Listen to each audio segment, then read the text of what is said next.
첫 번째는 우선 징수권을 줘요. 과세관청한테. 국세에 대해서 우선 징수권을 줍니다. 그러니까 우선 징수권이라는 건 뭐냐면 우리가 원래 이제 민법이라든지 상법이라든지 이런 걸 공부하시면 채권자는 평등한 게 원칙이에요. 채권자 평등주의입니다. 이게 그런데 아니 국가도 세금 받을 돈 있으면 채권이죠. 제가 납세무자예요. 소득세를 이번에 1억을 내야 돼요. 2억을 내야 돼요.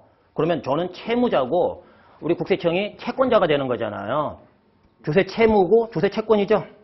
그렇죠? 그런데 과세관청 자기네도 채권자면서 다른 채권자보다 세금을 먼저 걷어갈 수 있는 권리를 우리가 우선 징수권인데 국세 우선권이에요. 이게 나눠서 국세 우선권입니다. 이거를 국세기본법에서 줘요. 그게 그 우선권이에요. 그러니까 채권자 평등주의 위에 있는 거. 이게 공익성이 높다는 거죠. 이게 그래서 이게 국세 우선권이고 그거는 이제 기본법 할 때 공부하시면 되고 지금 제가 이걸 다 소개해드릴 수는 없고 징수법에서 두는 거는 징수권에서 막강한 권한을 주는데 이건 우선 징수권 우선권이라고 그냥 얘기해놓고 여기다 할게요. 이게 자력집행권을 줘요.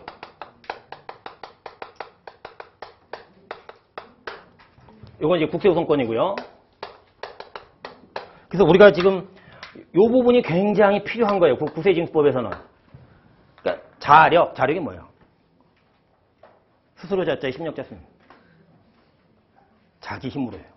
이게 무슨 얘기냐면 이게 사인간에는 우리 현행법 체계에서 인정이 안 됩니다. 무슨 얘기냐면 제가 거래처에 돈 1,000만 원 빌려드렸어요. 근데 그분이 돈을 안 갚아요. 그럼 제가 그분 사무실이나 집에 가서 1,000만 원짜리 집어올 수 있어요? 없어요? 불법행위입니다. 불법행위예요. 그러려면 그럼 이게 사반하죠? 정글이죠? 그럼 호랑이만 사는 거지 뭐 사자만. 돈 있는 놈만 힘 있는 놈만 사는 거잖아요. 그래서 자력집행을 금지시킵니다. 그 법원에 얘기하는 거죠. 판사 내 얘기 들어보라고. 제가 금전소비자차 계약서 보여줄게. 내가 쟤한테 돈 1,000만 원 빌려줬는데 언제까지 갚는 거지? 근데 안 갚았어. 그러니까 나 쟤한테 돈 받을게 해줘. 이게 판사한테 얘기하는 거야. 그래서 판사가 이제 집행권한을 주는 거죠. 그럼 맞구나. 이렇게 해서 해. 이렇게 해야 됩니다. 안 그러면 저 사람도 나 같은 이상한 채권자가 있을 수도 있잖아요. 정말 채권자 아닌 가짜 채권자인데 막 그래서 자력집행권을 인정하지 않습니다. 그러니까 법원의 도움을 얻어가지고 집행을 하는 거죠. 근데 세금은 제가 소득세 2억을 안 내잖아요. 근데 고지, 독촉에 나쁘게 한까지 세금 안 내죠. 그러면 이제 세무서가 법원의 도움 없이 그냥 내 물건을 집어갈 수 있어요. 자력집행권을 줘버립니다. 압류할 수 있다는 거예요. 압류. 이게 막강한 권한이에요. 과세관청한테는 자력집행권을 줘버려요. 이게 그러면 이제 압류를 해요.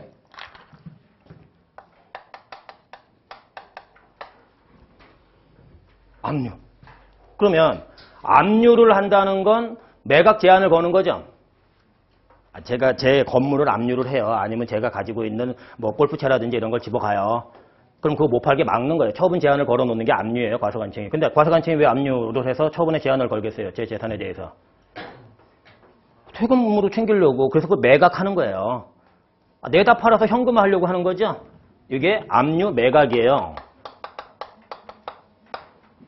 그런데 매각을 하면 저는 소득세만 지금 2억을 못 낸 게 아니라 지금 국민은행에 빌린 돈 뭐 1,000만 원 못 갚은 거 있을 수 있고 직원들 월급 밀린 거 못 드린 거 있을 수 있고 거래처 외상대금 못 드린 거 있을 수도 있고 그럴 수 있어요? 없어요?